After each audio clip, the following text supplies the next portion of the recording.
Okay, let's do it. Great to meet you. Thank you for taking a minute out for the program today. I appreciate it. Sounds good. So let's get into, before we get into your work, I want to ask you this. 6 years ago, this pandemic was changing our lives, changing the world. How did you get through that era, and how has it changed the way that you work and live today? So I was fortunate to be homebound with my children and my ex-wife at the time, and then my job adapted quickly and allowed me to be able to work from home.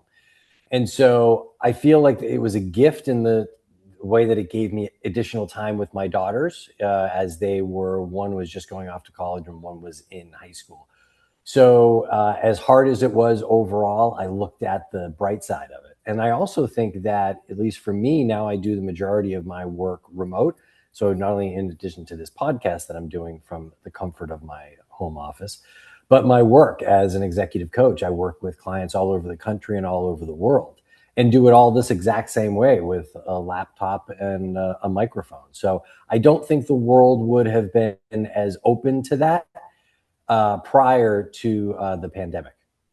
I think about that, especially in the realm of podcasting, because I started it in 2011, approximately, and it was all audio, and you really had to scramble to find a good provider and a way to get it going. Now, Zoom's optics and all of these different things have just made it so much better and higher quality and easier and accessible. For sure. Yeah, You it's know? it's the good with the bad, right? It's like Yeah. everything is an evolution. Yeah, it certainly is. So let's get into the good world of coaching and writing and everything that you're doing for clients. I'm going to put you in front of 13-year-olds at career day. One of the kids wants to know what you do for your day job. How do you synthesize your life to make sense to their brains? I help people overcome the fears that hold them back from being the best version of themselves. And I help them rediscover the strengths that they were given that can let them live the best life possible. So, what did you want to be at that age? What was your dream? I wanted to be a Major League Baseball player. Okay. So, you're in Boston, so it was the Big Red Machine. It was the Sox, sure, of course. Yeah. So, was it who were your players? So when I grew up in the 70s, I loved it was Fred Lynn and Jim Rice and Carl Yeah. Yastrzemski. Uh-huh. And then, once it got into the early 80s, it was Wade Boggs and Roger Clemens and that whole run of players. But yeah, I thought I was either going to be a stuntman or a baseball player. So, it was '04 when they won it finally, right? So it was '04 when they won it. So I was not a little kid at that point.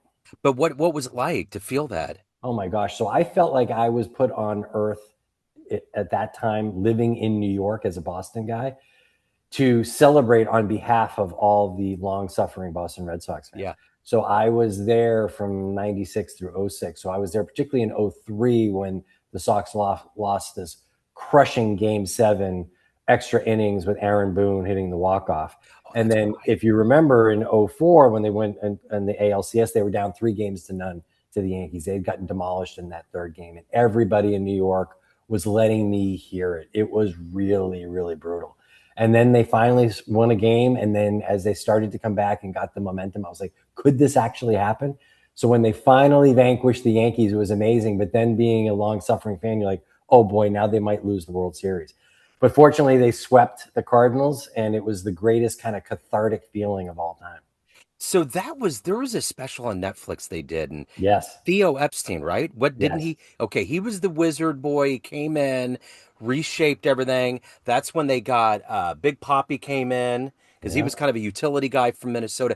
That was a fascinating story, and I had no idea how all those pieces and there was a gritty whole. There was kind of a nucleus of that team.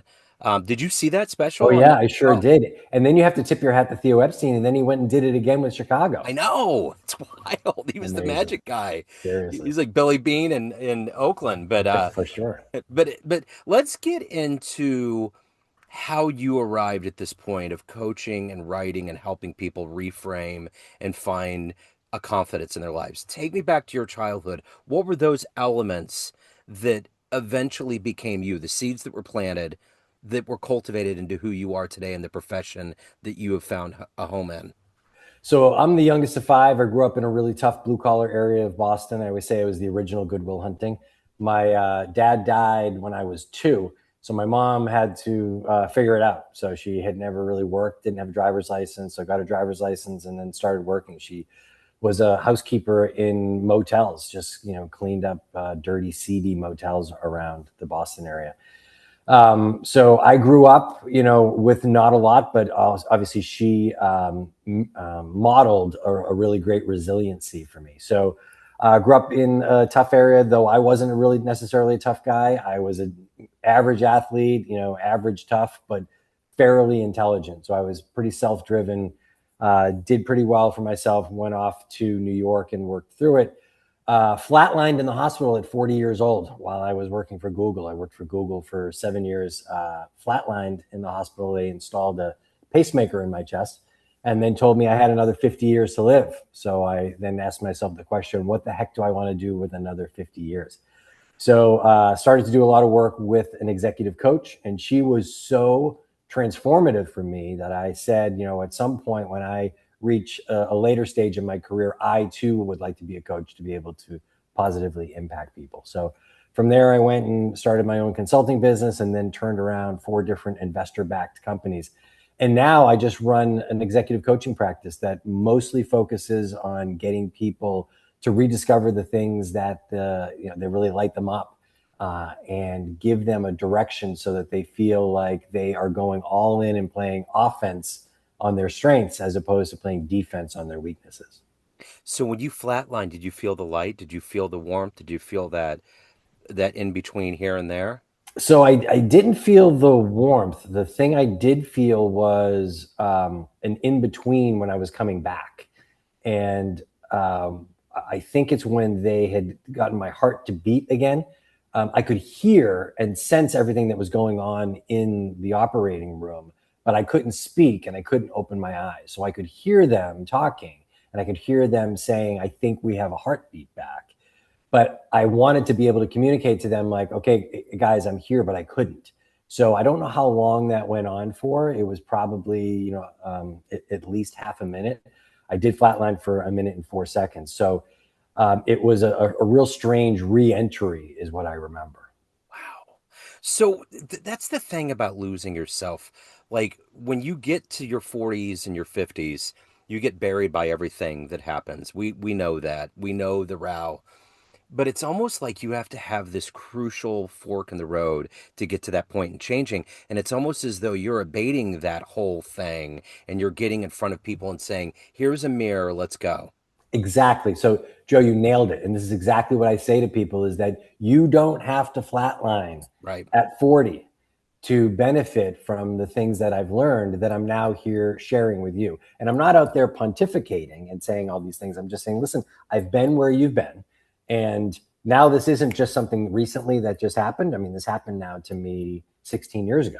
So I now have a whole other 16 years post of I've put my money where my mouth is on the learning on this.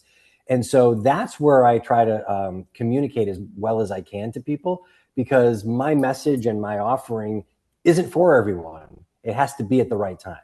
So that's the reason why I wrote the book. That's the reason why I'm now doing more podcasts, to be able to kind of share my message so that it resonates with the people that it resonates with. And if so, they can reach out. So leading up to that, were you thinking about changing things? I mean, you're working for Google. It's probably high stress. There was probably a lot going on. Prior to this, were you already thinking, I need to look in the mirror, I need to figure some things out? Or was it like everything was great, but this was the fork in the road that you had to decide what you were going to do next? I was thinking that it wasn't great. I knew I wasn't doing the things that were making my heart sing, and I didn't have the courage to make a real change. But I didn't think that I was going to do it. I felt like I was just going to, I was raised Irish Catholic, and they tell you just to just suck it up. And I was like, I'm just going to endure this like people do, and hopefully I'll get to retirement. So it was really an opportunity and a blessing for me to be able to uh, take a second look. So who's been that inspirational force? I would imagine coming out of something that tumultuous in your life, making a drastic change. And even before that, there has to be people that are in your life that motivate you to overcome pretty big obstacles. Who was that for you? So, it ended up being for me, me just going out and seeking thought leadership from people who've either been through these things or at a different headspace than I'm in. So, like for example, a guy who I quote all the time is Peter Crone, who's a British kind of spiritual guy. And one of the things that he said that really resonated with me, and I now use that as a launching point in the conversations I have with people about their fears, is he asked the question, "Who would you be in the absence of your concerns?" And I love the question and I love how it's phrased, right? He doesn't use the word fears, he uses absence of concerns and who would you be? And it's not like what you would do, just like who would you be? And I love how that just opens up like a window and a door in your brain and I think even in your soul. And for me, it ends up then saying, wow, I would feel this way. I would operate this way. This is what my days would look like. This is what my years would look like. And for me, that type of question generated a bit of a North Star. And then from there, I was able to kind of map my way towards it. So that's the stuff that really struck a chord with me. And it ended up being more than just one person. It ended up being kind of like a quest for knowledge that I did over the next year and a half or so post Flatline. So if you could meet one person on the planet right now that epitomizes that level of like overcoming and getting to that place where they absolutely know who they are, who would you love to sit down and talk to that might help you on your journey? Michael Jordan. And so and I answered this question, and a different guy had asked me this. And I didn't even think of it until I answered the question. And now that I saw it back, I was like, yeah, that's actually it. Is because I use him as an example in my book about, so my book about balls and brains is about understanding and gaining awareness of the fears that hold you back, and then also gaining awareness of your strengths and going full offense on your strengths. So the example that I use with Michael Jordan is that in terms of an effort and a work ethic, a 10 out of 10 he was with basketball, right? And his talent level in basketball was 10 out of 10. So when he applied his work ethic to his talent level, 10 times 10 was 100. Michael Jordan, the best of all time, as far as I'm concerned. He played baseball, right? Took a break after 3 championships. Great athlete, had played baseball in high school. I think he might have played it in college too, decided he was going to do it. And did that same 10 out of 10 work ethic against his baseball talent, which was really probably only a 5 or a 6. Again, much better than me, right? But as hard as he was working, that 10 times a 5 was only going to get to 50. And if he had then played another 5 years, he was never going to be the Michael Jordan of baseball. And so he was able to then stop that, go back to basketball, win 3 more championships. And to me, show the thing is like you can't just have God given ability. You actually have to cultivate it and put some work against it. And what I argue is that the school systems and work in general oftentimes tell people to really spend all their time working on their deficiencies. And what I argue is, sure, you can do that if there's some that are specifically holding you back, but you're going to get much better of a return on investment. You'll experience more joy and you'll become more legendary if you end up putting your real effort against your real strengths. No, that is so true, and it is a part of kind of our educational way that we do things, the way that we train, instead of honing in on what we're really good at. Because when you do that, you're going to gain the confidence to venture out and do other things and to conquer other things, and it's going to be a natural like uh, block against doubt and For fear sure. and For all of those sure. Then things. the more confident you get, it becomes a flywheel. You're like, wow, I'm really good at this. And it's not an accident. This Right. is what you were put on earth to do in these ways, right? So there's a great quote by St. Francis de Sales who said, be who you are and be that well so that uh, you may bring honor to the master craftsman whose handiwork you are. I just saw Yeah. that recently, right? And isn't that great? Yeah. Because as opposed to grinding and feeling like you suck or you're working really hard just to get to average, it doesn't have to be that way. I understand we need to do jobs and we need to earn income. But if you can get yourself on a trajectory that you're leaning more into your strengths, doesn't have to be blowing your whole life up, but identifying what you're really good at through feedback from your boss, your coworkers, take the Clifton's Strength Finders, which I always recommend people take, identify those things and double down on those. You know, it's interesting. I think about people that I interview, and I was in this boat. I wanted at some point to be possibly in the major leagues. I had a bigger dream, but I was 4'11. It wasn't going to happen. It just, there was a lot of things that were stacked against me. But I think about everybody that wants to do this.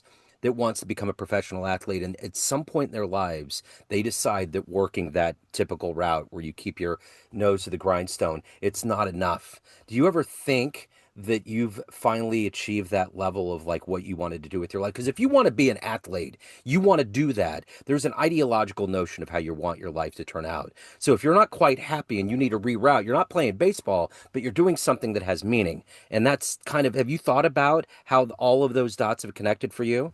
For sure. And it's like my thing, at least with baseball, for example, was I was really good really early. Like I was better than everybody, like in Little League and then into Babe Ruth. And then everybody caught up to me and then got better. Uh huh. Similarly, like I stopped growing. Everyone was stronger and faster.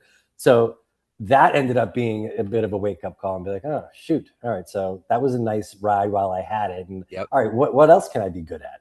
And so that's really what it is.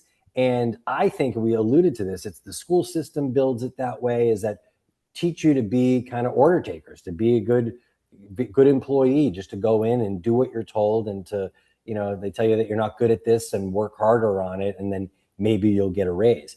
And so that's worked for a really long time. I offer a different approach to people if it resonates with them. And again, what I'm always saying is if the things that I say to people, it starts feeling revolutionary to them, I encourage them to think about it more as evolutionary, because the things that we end up doing as an output of the work together never really ends up being that people blow up their lives and, like, quit being an accountant to become a painter or do these, crazy things. It's more like, all right, things are okay right now, but they could be better. And so what I then also prompt people is, I want you to be able to look back on this if you're going to write your obituary, so you don't have to flatline at a, in a hospital. Is like, what do you want to have accomplished? And there's things related to family and all these other things, but what's going to make your heart sing from a professional standpoint? Sure, you want to make a lot of money. I get all that, but how do you want to actually spend the time doing that? And then let's get you there. And it's really not that far away, and it's not that impossible, as long as you realize that it's going to be an evolution. And the thing I always tell people is a really important part of my training is it comes down to mindset and habits. And that's the hard stuff, to convert, the new epiphanies and the dreams to actually what works. But that's the whole kind of discipline that people need in order to actually achieve. So when did you know that coaching was the right fit for you? Did you have a client? Did you have a breakthrough? Because sometimes when you jump into new professions, you have to have some kind of clairvoyant moment that makes you convinced you did the right thing. Did you have that moment? Yeah, the first client I had. So when I decided I wanted to do this, I had started taking certification exams on it, and then reached out to a couple of people who I had been kind of a mentor to while I was at Google, and they were still at Google, and I was out doing other things.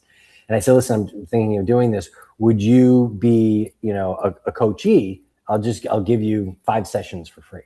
And the first session I had, it just felt great, and they felt great about it too. And so it ended up being an amazing experience for them. And that's where I built my whole practice on, was then when once this one guy had a great experience, he recommended me to 3 other of his buddies. And then it's like that old commercial, and they told 2 friends and they told 2 friends. And that's how my whole business has grown over the last 4 years, was from that first introductory one, that once people were saying, yeah, this really works for me, and then they end up becoming, referrals from me, that told me, all right, I'm in the right line of work. So, what is the energy for you every day? Because doing this and taking on this responsibility of getting into people's brains, helping them get to a better place, there's a lot of marionette strings. What is that energy every day for you to do this at a high level? You also have a soul to take care of. All of these things together, what is that energy? What gets you up every day? So I'm really fortunate that I don't feel like I'm just giving and people are taking. I feel like I get it back. So it definitely feels like an energy exchange for me, as opposed to an energy suck. And the great news is I don't get really assigned to many people. I mean, I get it through corporations, but these are already people who are essentially kind of raising their hands that they want to be better. It's not like somebody is being, it's not like I'm a parole officer and somebody gets sent to me and they don't really want to be here. And so that's the good news on it.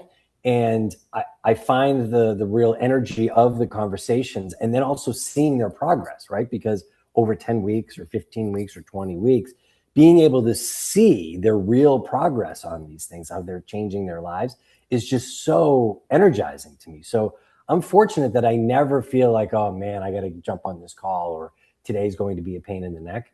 The biggest issue is if I have a lot of calls during the day that I know that it will, it will require a lot of my energy, but I got a coffee maker over there, and I can go out, and the sun is always shining here in South Carolina. I can take 10 minutes to re-energize. So let's say you have a dream tonight. You ran into the 18-year-old version of you, ready to charge out to life. And you walk into a room and there's a film projector and you click play and there's a 60-second highlight reel of your life that comes up on the wall. Would that young version of you believe that your life turned out this way? Uh, he would. He definitely would, and he'd say, "Man, I'm glad that it did. I could have saved myself a lot of worry." So that's one of the things that I end up saying is, like, when people say, what would you tell the 18-year-old version of you? I'd say, one, be less fear driven, um, and and two, start practicing gratitude more, because those are the two things I say to people now. And this is part of the reason why I wrote the book on balls and brains and named it Balls and Brains, is because it's an attention grabber, mostly for younger men. And I kind of wrote this as like, this is the book I wish I'd been able to read or been given when I graduated high school when I was 18 years old. So let me ask you this. Let's say you walked into a room of everybody that's known you in a professional sense throughout your life, in coaching, at Google, everywhere you've been. You could walk to that podium and tell them a fun story about your life. Maybe an epic game you played in, the first concert you went to, jumping out of an airplane, something that would humanize you a little bit to that room. What would be a fun story you would tell that group? Well, what I would tell them is that I've told a lot of times is, so I grew up with a thick, thick Boston accent, right? So blue collar, public high schools, grinding my way through it. So undergrad first, and my degree undergrad was finance, but I didn't want to be like necessarily a financial person. So I got a job as a financial analyst for an Australian-based chain of movie theaters based in Boston. And so they gave me, it was called the financial analyst job, but it was essentially an accountant. And as part of the grunt work that nobody else wanted to do, they made me do telephone work, and I have to call advertising agencies in other parts of the country for various reasons. And so I get a 3 or 6 month performance review from my boss, and she's telling me all these things that I'm doing well. And I'm like, what can I be doing better? She's like, so mind you, this is 1993. They could say things to you that they can't say now. And she said, sometimes people in other parts of the country have a hard time understanding you on the phone. I'm like, what are you talking about? You need me to stop pronouncing my ass? And she's like, if you could start pronouncing your R's, I think that might be better. I'm like, all right, I'm going to stop pronouncing my ass. So I ended up just putting in R's where they didn't even belong, right? I'm just like, R, like saying all these things. So I'm like 2 or 3 weeks into this, self-education. I'm out with a bunch of my Boston buddies, and we're all buying different rounds of beers. And it was my turn. And I was like, and I yelled to the bartender, I'm like, excuse me, 6 beers. And it was like the needle went off the record. The guys heard that I was trying to, conceal my Boston accent. And they're like, whoa, whoa, whoa, whoa. Are you pronouncing Yaz, kid? I can think you're better than us. And I'm like, no, no, it's not that. It's my job. They're like, screw you. So I ended up realizing that for my professional job, I needed to keep this, phony baloney Midwestern accent. But then Uh-huh. when I was with my buddies, I could go back to dropping my ass and sound like I'm Goodwill Hunting. I love it. Yeah, That's awesome. yeah. So I'm going to go back to that 60-second highlight reel. When you look back on your life, what are you ultimately the happiest about, the proudest of?